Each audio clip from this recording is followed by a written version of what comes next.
Hi folks. Yes, this Santa Claus situation. A lot of people believe that the devil is very dark and very evil, and he will do dark, evil things. They don't realise how clever he is. They don't realise that it's very simple. One of his greatest joys is to stop people from believing in God. If he can get your parents to be taught to believe in Santa Claus, and then them teaching you to believe in Santa Claus, then getting you to teach your children to believe in Santa Claus, there's 3 generations that won't believe in God, or make it more difficult for them to believe in God. Right? Quite easy, isn't it, really? It is quite easy. This is why when the Lord talks about a type of ground, he says, well, there's only one type of ground that bears fruit. These other type of grounds, people go back to the world. Why? It's not about temptations of lust, temptations of fame, temptations of money. There are far less powerful temptations. Temptations to please people. Temptations to please your children. Temptations to please the generations. That you're doing the same as they were doing.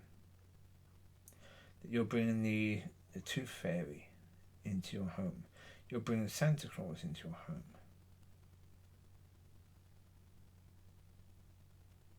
That's all. These are temptations that people feel. What's up, Mrs. B? Mrs. B made the point that she loves Christmas. I wonder what she loves about Christmas. I imagine Christ isn't the most important thing that she loves about Christmas. No, because otherwise, why would you say you love Christmas? Why don't you say you love Christ? If Christ was the most important thing you loved about Christmas, you'd just say you love Christ. You wouldn't say you love Christmas. Christmas is about what? Santa Claus. It's about the tree. It's about the decorations. It's about all these things that are pagan. The tree is pagan. The decorations are pagan. The holly is pagan. The presents, well,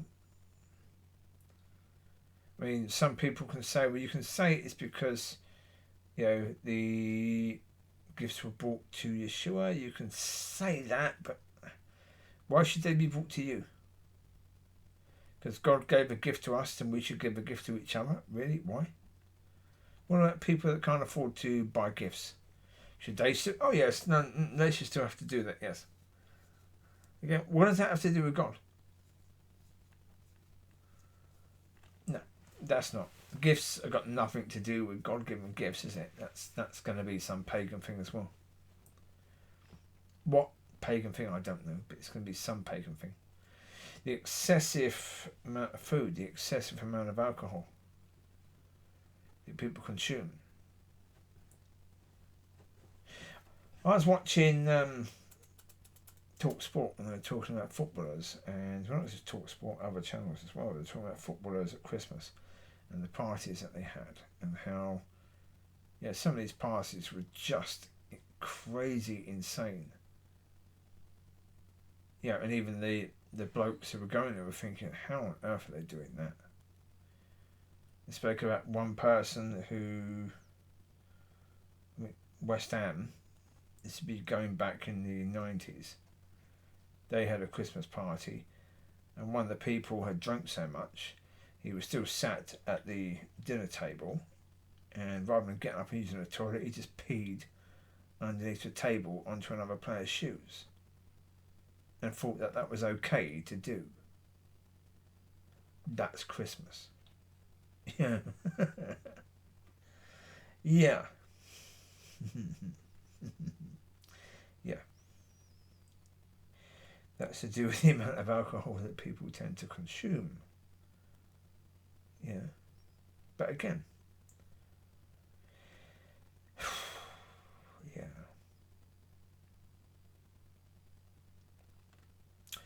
Well, that was the point, wasn't it? Yeah, before 1931, we never had this impression of Santa Claus and the reindeers and all of that. Never had that. That all came about, and again, very clever, as a way of pushing people away from God. Is it terrible wanting a belly rub? Yeah.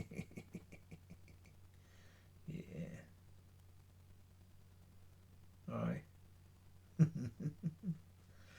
Little sweetheart. But she took after her mum.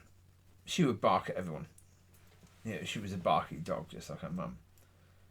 Which made me think maybe I shouldn't have kept that one. Maybe I should have kept another one. But anyhow, I didn't keep any of them, did I? So there you go. Anyway. So yes, the devil, very clever.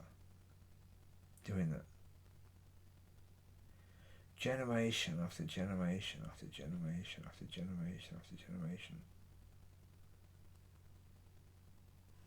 Yeah, making it very difficult for any of them to truly believe in God.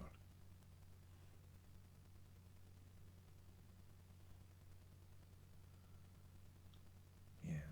And the church supports it.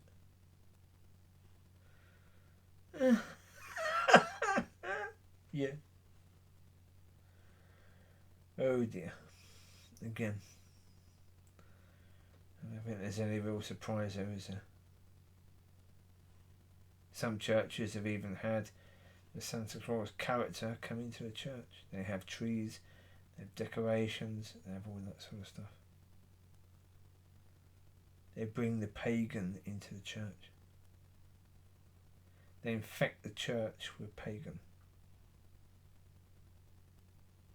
Yeah.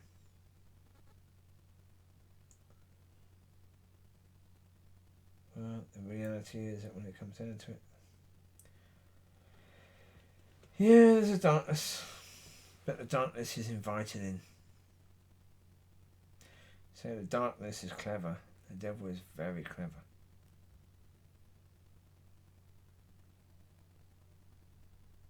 There's no evil trick.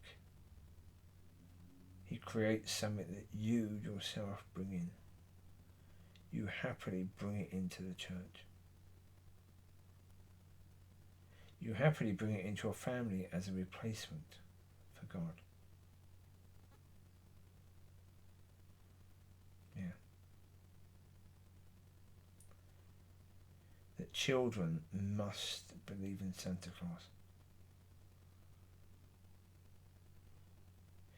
You even have movies where if the older children try to tell the younger children that Santa Claus doesn't exist, the parents get annoyed, other children get annoyed.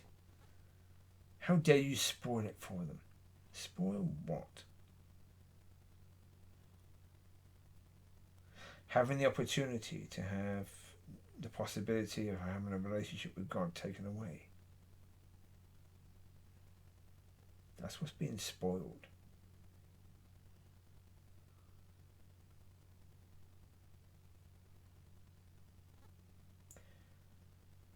As I say, the church in all this time has just sat back and not made a noise. You have American churches, or certainly you have American TV stations like Fox, screaming and shouting as soon as somebody wants to call Christmas Xmas, that they're trying to take away Christmas. These are supposed to be radical channels that are Bible based, and that's the reason why they're radical. And they're screaming and shouting that somebody wants to take away Christmas. What do they want to take away? Santa Claus, a tree, the nativity. Who cares about the nativity? Do you think God cares about a nativity show? Or a nativity little thing in front of the tree? You think God gives a crap about that? So why do his people? Not having the nativity in front of a shop window, is that going to stop Christ being born? No. Too late. Born. Ministry happened. Crucified. Rose again. Pentecost, all that, already done. You can't stop it. Not having nativity won't stop anything. It's done already. It's like the way that some people believe it. If you stop things like that, then the clocks will go back and Jesus wouldn't have been born.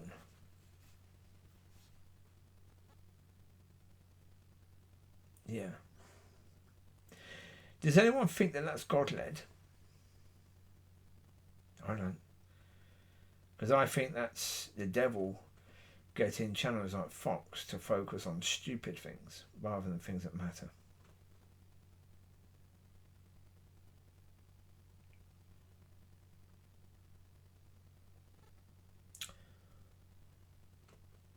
Because, of course, there are so many things that matter a damn sight more than whether the word Christmas is replaced with Xmas. Come on. Most believers don't use that day to celebrate Christ. So does the word Christ need to be in the name? No. It doesn't. We need to understand the reason why people in the world want to take the word Christ out of the name is because the church has been silent over all these years about all this pagan crap coming in and about the world doing things according to the opposite of God's ways. Taking God out of the schools, doing this, doing that, doing that, doing this, doing that. All these things, and the church has been silent because you've had leaders like Manuel who says, oh, we won't speak about other churches, we won't speak about politics, we won't speak about this, we won't speak about that, we won't speak about this, we won't speak about that. So therefore, when all these things are going on, the church is silent about it.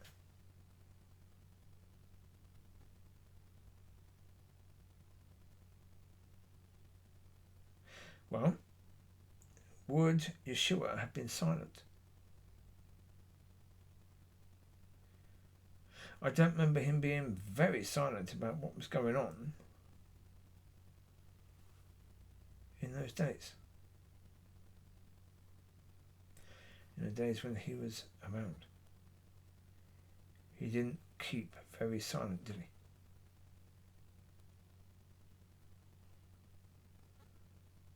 So, there you go. Enjoy. You take care. Bye-bye.